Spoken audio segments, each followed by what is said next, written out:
जब भी हम कोई मोनोपोली बिजनेस का बात करते हैं तब हमारे दिमाग में एक ही बात आती है कि कोई तो गवर्नमेंट बिजनेस होगा जिसका अब तक प्राइवेटाइजेशन हुआ नहीं है, जैसे कि इंडियन रेलवेज है या टिकट बुकिंग के लिए आईआरसीटीसी है। लेकिन आज हम एक ऐसी कंपनी डिस्कस करेंगे जो गवर्नमेंट ओन्ड नहीं है, फिर भी उनके कंपटीशन में वो 94 से 96% का मार्केट शेयर कमांड करती है। आज का हमारा स्पॉटलाइट स्टॉक है IEX, Indian energy exchange. IEX एक ऐसी कंपनी है जो पिछले सिर्फ एक साल में ऑलमोस्ट 3 गुना से भी बड़ी है, लेकिन ये हमेशा से इतना अच्छा परफॉर्मेंस नहीं देती थी और कंपनी का जो लिस्टिंग हुआ था वो भी डिस्काउंट पे हुआ था। तो आइए जानते हैं कि आईईएक्स का बिजनेस क्या है और उसके प्रोस्पेक्ट्स कैसे हैं। आईईएक्स की शुरुआत होती है 2008 में और वो तब इंडिया का सबसे पहला एनर्जी एक्सचेंज बनता है जो सिर्फ 58 मार्केट पार्टिसिपेंट्स के साथ उनका बिजनेस शुरू करता है। जैसे ही हम एनएससी और बीएससी पे शेयर्स का ट्रेडिंग करते हैं, वैसे ही आप आईईएक्स पे पावर का बाइंग एंड सेलिंग कर सकते हैं। तो क्या जैसे ही हम एनएससी और बीएससी पे शेयर्स का ट्रेडिंग करते हैं वैसे आईईएक्स पे जाके हम पावर का ट्रेडिंग कर सकते हैं? तो उसका आंसर है नहीं। आईईएक्स पे मेंबर बनने के लिए बहुत सारे रिक्वायरमेंट्स है और बहुत सारी फीस भी लगती है। आईईएक्स पे बड़ी बड़ी इंडस्ट्रीज के लोग पावर खरीदने जाते हैं और जो बड़ी बड़ी पावर जनरेशन कंपनीज होती है या इलेक्ट्रिसिटी डिस्ट्रीब्यूशन कंपनीज होती है वो वहाँ पे पावर सेलिंग के लिए जाते हैं। तो आज का अगर हम नंबर्स का बात करें तो आईईएक्स पे ऑलमोस्ट 7000 पार्टिसिपेंट्स हैं जो अलग अलग इंडस्ट्रीज से बिलोंग करते हैं, जैसे कि textiles, automobiles, metals etcetera.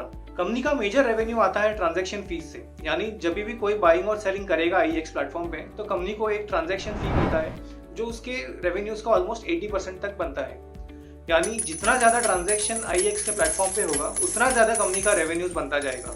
Company के मोनोपोली होने का एक बहुत बड़ा कारण यह है कि कंपनी में नेटवर्क इफेक्ट्स का काम चलता है। नेटवर्क इफेक्ट्स यानी ये कि कंपनी में जैसे जैसे नंबर ऑफ यूजर्स बढ़ेंगे वैसे वैसे कंपनी की वैल्यू भी बढ़ती जाएगी। आईईएक्स के प्लेटफॉर्म पे ज्यादातर इंडस्ट्रीज इसलिए जाती है ताकि वो सस्ते में पावर बाई कर सके, लेकिन वो सस्ते में पावर तभी बाई कर पाएंगे जब भी प्लेटफॉर्म पे नंबर ऑफ सेलर्स बहुत ज्यादा होंगे। तो ये एक सर्कल है कि अगर नंबर ऑफ सेलर्स बहुत ज्यादा होंगे तो ज्यादा बायर्स प्लेटफॉर्म पे आएंगे, और क्योंकि अगर सारे बायर्स वो प्लेटफॉर्म पे है तो सारे सेलर्स को भी वो प्लेटफॉर्म पे जाना होगा एनर्जी सेल करने के लिए। इसका अगर बहुत अच्छा एग्जांपल देखें तो अमेजोन का एग्जांपल ले सकते हैं। अमेजोन में आप देखेंगे तो अगर नंबर ऑफ सेलर्स ज्यादा है तो हम अमेजोन पे जाके हमें जो प्रोडक्ट चाहिए वो मिलेगा, और अगर नंबर ऑफ बायर्स भी ज्यादा है तो ही ज्यादा सेलर्स अमेजोन पर अट्रैक्ट होंगे और अमेजोन पे एनरोल करेंगे।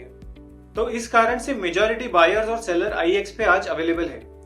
अगर इंडिया का एनर्जी सेक्टर देखें तो एनर्जी सेक्टर बहुत ही इनएफिशिएंट है और बहुत ही सारे प्रॉब्लम्स है इस सेक्टर में। तो ये प्रॉब्लम सॉल्व करने के लिए गवर्नमेंट ने बहुत सारे नए रिफॉर्म्स लाए हैं और उन रिफॉर्म से कंपटीशन बढ़ेगा, एफिशिएंसी बढ़ेगा और आईईएक्स जैसे प्लेटफॉर्म्स का जो इंपॉर्टेंस है वो भी सिग्निफिकेंटली बढ़ जाएगा।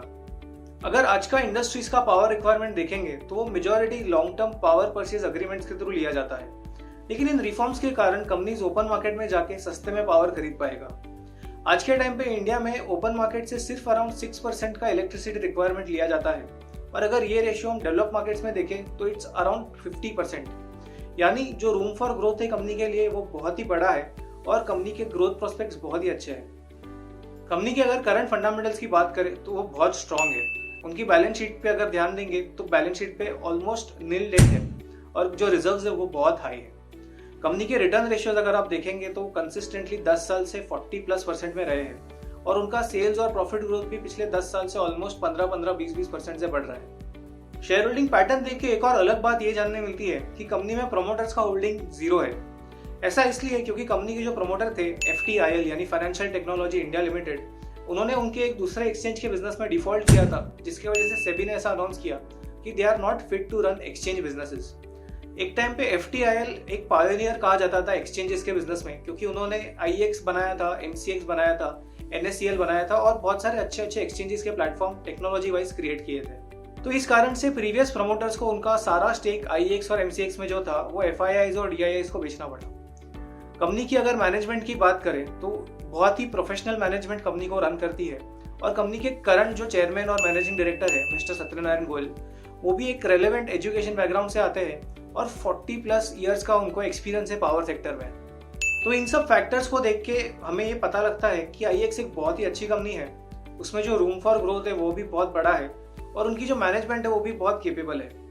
लेकिन आईईएक्स जो है ऑलरेडी बहुत बढ़ चुका है और करीबन आज के टाइम पे 88-89 के पीई पे ट्रेड कर रहा है। तो अगर आप इस लेवल्स पे फ्रेश इन्वेस्टमेंट करेंगे तो आपको लॉन्ग टर्म में शायद बहुत ही एक्सपोनेंशियली अच्छा रिटर्न नहीं मिले। तो हमारा रिकमेंडेशन आपसे ये है कि अगर आप आईईएक्स होल्ड करते हो तो आपको होल्ड करते रहना चाहिए और आपको नहीं बेचना चाहिए जब तक आपको पैसे की जरूरत ना हो। अभी स्क्रीन पे आपको स्टॉक बास्केट का लिस्ट दिख रहा होगा, जहाँ पे IEX एक पार्ट है और उसमें हमारे इन्वेस्टर्स ने बहुत अच्छा पैसा बनाया है। अगर आपको स्टॉक बास्केट के बारे में और जानना हो तो please visit www.stockbasket.com। Thank you.